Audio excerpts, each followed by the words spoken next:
So first of all, we want to make our base. So just into a food processor, I'm going to be placing in some butter and also some icing sugar or confectionery sugar as well.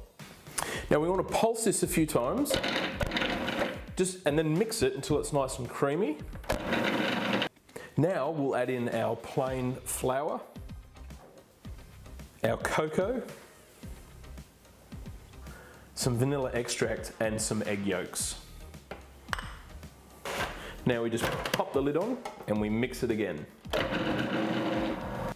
And this is what we're after. It's almost like fine breadcrumbs.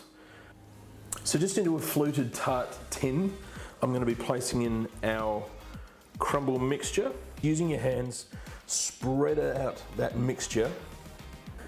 Now we're just going to prick it with a fork, and when we put this in the oven, it'll stop it from rising up.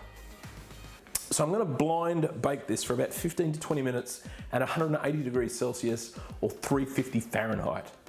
So we're going to get started on our caramel filling now. So just into a saucepan, I'm going to be adding in some cream and also a knob of butter. Now you just want to warm the cream through, you want to melt the butter down, you don't want to boil anything. And once the butter has melted down and it's incorporated with the cream, just put it aside. So now we're going to make our caramel, which is really simple. First of all, I've got some caster sugar or superfine sugar that I'm just going to pop straight in to the pot, and I'm also going to be adding in some water to that as well. Now we want to dissolve the sugar over a medium heat, and then we want to bring this to a boil, and using a candy thermometer we want to bring it up to 170 degrees C or 340 degrees Fahrenheit.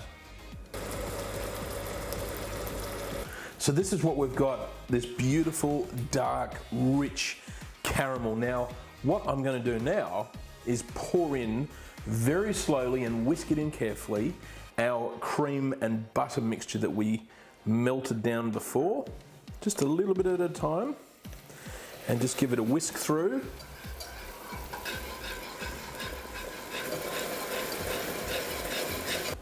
So now we're going to pour it into our pastry case. Look at that, absolutely beautiful. Now we're going to place this into the fridge to firm up. It should take about an hour and a half.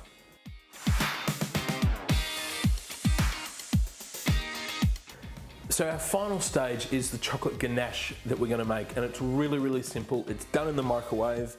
I've just popped some dark chocolate. Make sure you use dark chocolate because you're going to get a much better flavour.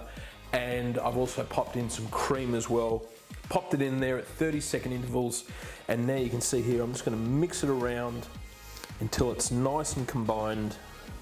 And this is what we're after, this beautiful, smooth, velvety chocolate ganache.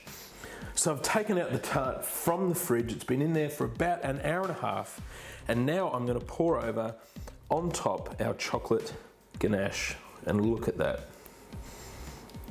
And then just using a palette knife, I'm just going to spread this all over the top.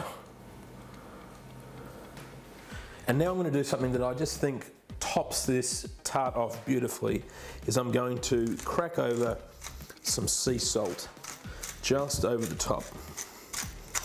So we've got that beautiful chocolate crust on the bottom, that sweet caramel filling, the bitter chocolate ganache, and the saltiness on top of there as well.